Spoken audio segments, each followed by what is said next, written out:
Hello everyone, welcome back to the channel future with tarot. ये reading होगी Cancer के लिए और इसमें 21 जुलाई से लेकर 31 जुलाई तक का जो टाइम पीरियड है उसके रिगार्डिंग हम मैसेजेस देखेंगे। और जिनको पर्सनल रीडिंग चाहिए तो 1 क्वेश्चन के चार्जेस 99 रुपीज़ हैं। तो आपके लिए सबसे ब्यूटीफुल मैसेज ये है इस टाइम पीरियड के लिए कि आपको या तो इमोशनल कोई गिफ्ट मिल सकता है या फिर फाइनेंशियल गिफ्ट मिल सकता है, या फिर एक जो क्लियर कट कम्युनिकेशन आप एक्सपेक्ट कर रहे थे किसी से, या फिर सॉरी का मैसेज एक्सपेक्ट कर रहे थे किसी से, वो चीज़ें आपको इस टाइम पीरियड में मिल सकती हैं। दूसरा, यहाँ पर जो लोग कमिटेड हैं मैं उनके लिए बात कर रही हूँ कि आप लोग एक दूसरे के साथ ज़रूर हो, लेकिन आपको ऐसा फील होता होगा कि जस्ट बिकॉज कि आपकी जो जॉब है उसकी वजह से आप एक दूसरे को टाइम नहीं दे पाते हो, या फिर ये भी पॉसिबिलिटी है कि जो आप जॉब करते हो ना वो आपको इतना पैसा नहीं देती है कि आप अपने खर्चे उठा पाओ और उसके बाद एक दूसरे से मिलने के लिए जा पाओ। तो ये थोड़ा सा फाइनेंशियल इशू आपकी लाइफ में चल रहा होगा, लेकिन इसके लिए मैं ये बोलूँगी यूनिवर्स और आपके जो स्पिरिट गाइड्स है ना वो पूरा ध्यान दे रहे हैं आपकी तरफ कि पैसे से रिलेटेड एटलीस्ट कोई प्रॉब्लम ना आए। और वो आपको ये बोल रहे हैं कि आपके पास भी डिफरेंट अपॉर्चुनिटीज़ हैं या फिर डिफरेंट तरीके हैं, आप उनको यूज़ करके अपनी जो लाइफ है उसको और बेटर कर सकते हो। बिकॉज ये जो फियर्स हैं वो आपके खुद के क्रिएट करे गए हैं, जस्ट बिकॉज कि आपको ऐसा फील होता है कि शायद एक दूसरे के साथ रहने की वजह से आप लोग इतना नेगेटिव हो या फिर डाउन जा रहे हो। तो ऐसा कुछ भी नहीं है, आप दोनों का कॉम्बिनेशन बहुत पॉजिटिव है। दूसरा, कुछ लोगों की लाइफ में जो है इमोशनल अटैचमेंट बहुत ज़्यादा किसी इंसान का है और उसकी वजह से ना आप अपनी लाइफ में फॉरवर्ड मूव नहीं कर पा रहे हो। अगर वो इंसान आपके साथ नहीं है तो कोशिश करो कि उनकी जो अच्छी चीज़ें थी उनको याद रखो और जो नेगेटिव चीज़ें थी उनको रिलीज करो और आप भी आगे बढ़ने की कोशिश करो। बिकॉज यहाँ पर ऑब्वियसली मेंटल क्लैरिटी आपको मिल रही है।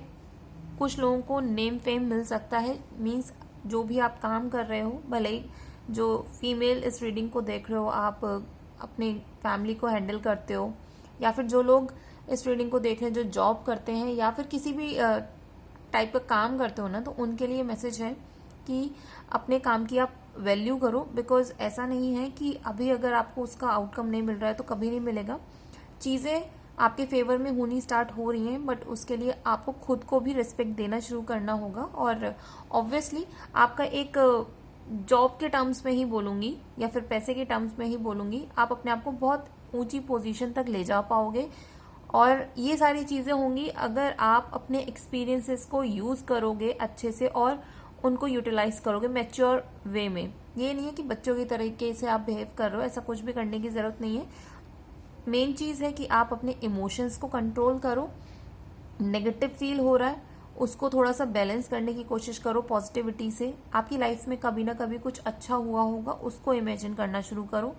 और कुछ लोगों के लिए ये मैसेज है कि आपके घर में थोड़ी सी टूट फूट हो सकती है, या तो आप कंस्ट्रक्शन करवाओगे अपने घर के अंदर कुछ भी, या फिर ये पॉसिबिलिटी है कि रैंडमली कुछ ना कुछ चीज़ें आपके घर के अंदर टूट सकती हैं। तो थोड़ा सा उस चीज़ का ध्यान देना। और आप लोगों के बीच में क्लैशेस भी हो सकते हैं, मीन्स आप जो फैमिली मेम्बर्स हो उनके बीच में क्लैशेस हो सकते हैं, उनको रिमूव करो। बिकॉज सब ना एक ही तरीके से सोचते हो, कोई भी ये नहीं है कि हर किसी को ना लीडर बनना है, किसी को फॉलोअर नहीं बनना है। तो यही सेम चीज़ इस टाइम पीरियड में आपकी फैमिली में या फिर आपके साथ भी हो रही है। और पॉसिबिलिटी है कि आपके पेरेंट्स जो हैं इस क्लैश का जो है मेन रीज़न हो सकते हैं।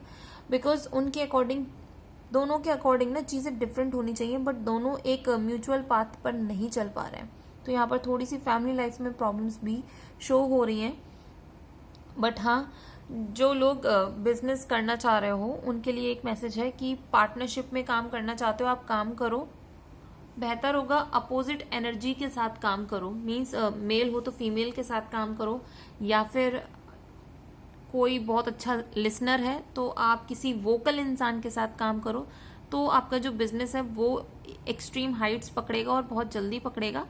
लेकिन उसके साथ साथ ये भी है कि आपकी जो भी नॉलेज है ना, सारी नॉलेज आपको नहीं देनी है दूसरे पार्टनर को। कुछ ना कुछ ऐसी इंपॉर्टेंट फैक्ट्स जो कि बाद में अब अगर कोई आपको अप्रोच करता है और ये बोलता है कि ये चीजें आपकी वजह से गलत हुई, तो एटलीस्ट आप उसको डिफाइन कर पाओ कि ये चीज नहीं इस वजह से हुई है। तो जो मेजर नॉलेज है ना, उसको थोड़ा सा अपने पास रखने की भी जरूरत है। और यहाँ पर ये मैसेज भी आया है कि आपके जो पास्ट लव्ड वंस हैं या फिर जो स्पिरिट गाइड्स हैं, वो आपसे एक्सपेक्ट करते हैं कि आप उनको मतलब तर्पण करो या फिर होमेज पे करो। कहते हैं ना कि आप पर्टिकुलर दिन में कितनी बार अपने जो गाइड्स हैं या फिर जो आपके पूर्वज हैं उनको रिस्पेक्ट पे करते हो, कब उनको अच्छे तरीके से याद करते हो। मोस्ट ऑफ द टाइम क्या होता होगा कि नेगेटिविटी के वजह से आपका जो कनेक्शन है, आप ये सोचते होंगे यार वो चले गए, एटलीस्ट ये कर जाते। नहीं, आपको इस तरीके से नहीं करना है, क्योंकि वो भी आपसे रिस्पेक्ट मांगते हैं, वो भी आपसे एक लव वाला अटैचमेंट मांगते हैं। तो वो जो एक्सपेक्टेशंस हैं उनको थोड़ा सा आप फुलफिल करो। मैं ये नहीं बोलूँगी कि आप कहीं पर जाओ या फिर कोई चीज़ आप उनके नाम पर दान देकर आओ। अगर कर सकते हो तो कर लेना, लेकिन उससे बेस्ट ऑप्शन ये रहता है कि आप जल ले लो और उनको फील करके आप किसी भी पौधे में वो जल चढ़ा दो। तो ये भी चीज़ें आपकी लाइफ में थोड़ा सा बैलेंस क्रिएट करेंगी। तो ये रीडिंग अगर आपके साथ रेजोनेट की हो तो do like, share, comment and subscribe to my channel future with tarot.